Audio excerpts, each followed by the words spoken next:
မင်္ဂလာပါဗျ Smart Finance MM YouTube Channel တဲ့ပြန်လဲကြိုဆိုလိုက်ပါတယ်ဒီနေ့မှာတော့မြန်မာ MMQR code ဆိုတာပါလဲဘယ်လိုအသုံးပြုရတယ်လဲဆိုတာကိုပြောပြပေးသွားပါမယ်ဗီဒီယိုလေးမစတင်ခင်မှာတတိပေးချက်လေးကိုပြောပြစေဒီဗီဒီယိုဟာငွေကြေးဆိုင်ရာပညာပေးရွယ်ချက်ဖြစ်တာမျှဝေထားခြင်းဖြစ်ပါတယ်ဘဏ်တစ်ခုချင်းစီနဲ့ Mobile Wallet တစ်ခုစီရဲ့ဝန်ဆောင်မှုအသုံးပြုပုံနဲ့ဝန်ဆောင်ကားတွေမှာ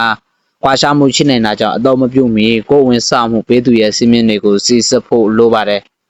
မင်္ဂလာပါ Smart Finance MM YouTube Channel တဲ့ပြန်လဲကြိုဆိုလိုက်ပါတယ်ဒီနေ့ခေတ်မှာစားတောက်ဆိုင် convenience store နဲ့ဈေးဆိုင် supermarket နဲ့လက်ဖက်ရည်ဆိုင်တော်တော်များများမှာ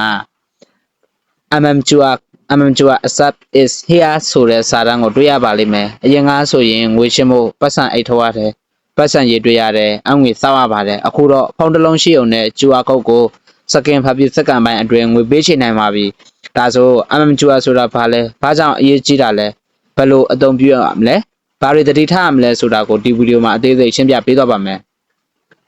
MMQR code ဆိုတာဘာလဲ MMQR ဆိုတာမြန်မာ QR code ကိုဆိုလိုတာဖြစ်ပြီးတော့မြန်မာနိုင်ငံအတွင်း digital payment တွေအဖြစ်အသုံးပြုတဲ့ QR စံတမ်းမှတ်တစ်ခုသာဖြစ်ပါတယ်လွယ်ပြောရရင်ဆိုင်ချင်းက QR code တစ်ခုထုတ်ထားမယ်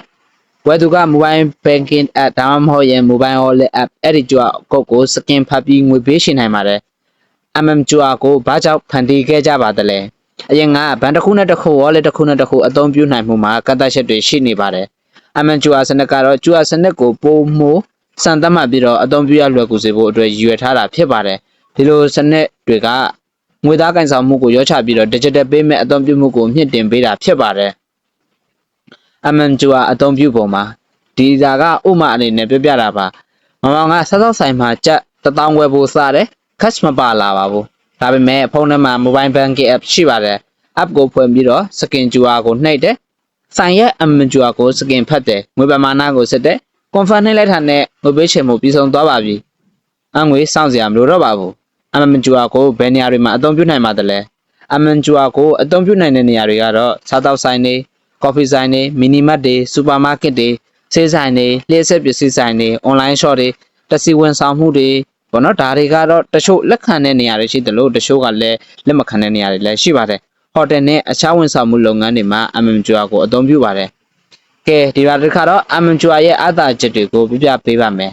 MMQR ရဲ့အားသာချက်ကတော့၅ချက်ရှိပါတယ်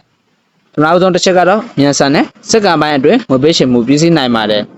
နံပါတ်2ကတော့ငွေသားမလိုပါဘူးပတ်စာအိတ်မပါလဲဖုန်းတစ်လုံးနဲ့ငွေပေးချေနိုင်ပါတယ်နံပါတ်3ကတော့အငွေပြဿနာမရှိပါဘူးငွေရမို့စောင့်စရာမလိုပါဘူးနံပါတ်4မှတ်တမ်းသိမ်းထားနိုင်ပါတယ်အဲ့ထက်မှငွေပေးချေမှုမှတ်တမ်းကိုပြန်ကြည့်နိုင်ပါတယ်နံပါတ်5လုပ်ငန်းရှင်တွေအတွက်အဆင်ပြေပါတယ်ငွေလက်ခံရတာမြန်ပြီးစရင်ရှင်းရတာလည်းပိုလွယ်ကူပါတယ်တတိထားမဲ့အချက်တွေကိုပြပြပေးပါမယ်လက်ခံသူရဲ့အမည်ကိုအရင်စစ်ဆေးပါငွေပမာဏမှန်အရင်စစ်ပါမသိတဲ့ QR code ကိုစကင်မဖတ်မိပါစေနဲ့ OTP PIN password ကိုဘယ်သူမှမပေးမိပါနဲ့ငွေလက်ပြီးလို့ရှိရင်အတီးပြုပြေစာတွေကိုစစ်ဆေးပါလူတွေဒီတစ်ခါမှာတော့လူတွေမေးလေးရှိတဲ့မေးခွန်းတွေကိုပြပြပေးသွားပါမယ်လူတွေက MMQR ကိုအသုံးပြုဖို့အင်တာနက်လိုအပ်လားပေါ့နော်အများအပြားအင်တာနက်မိုဘိုင်းဟောလင့်တွေကပေါ့နော်အင်တာနက်ကိုလွှတ်ပါတယ် MMQR သုံးရင်ရောဝန်ဆောင်ခဲ့ရှိနိုင်ပါသလားဝန်ဆောင်ကရှိမရှိဆိုတာအသုံးပြုတဲ့ဘဏ်သို့မဟုတ် wallet ပေါ်မှာမူတည်ပါတယ် QR code ကို screenshot နဲ့ပို့လို့ရပါသလား QR code ကိုလက်ခံပေးသူကတရားဝင်ထုတ်ပေးထားတာဟုတ်မဟုတ်သေချာစစ်ဆေးပြီးမှအသုံးပြုသင့်ပါတယ်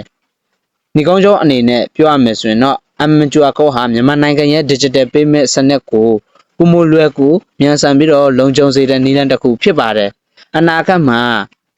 cashless Solasi ကိုပုံမရွေးလျားတာနဲ့အမျှ MMQR လို့စနစ်တွေကိုနားလည်ထားခြင်းကလူတိုင်းအတွက်အကျိုးရှိပါတယ်ဒီဗီဒီယိုကအသုံးဝင်နေဆိုရင် like လုပ်ပေးပါ comment မှာလည်း MMQR ကိုသုံးဖို့တဲ့အတွေ့အကြုံတွေကိုမျှဝေပေးပါ Smart Finance MM YouTube Channel ကို subscribe လုပ်ထားပြီးတော့မှငွေရေးကြေးရေး banking နဲ့ investing ဆိုင်ရာပညာပေးဗီဒီယိုအသစ်တွေကိုဆက်လက်စောင့်ကြည့်ပေးပါဗျကျေးဇူးတင်ပါတယ်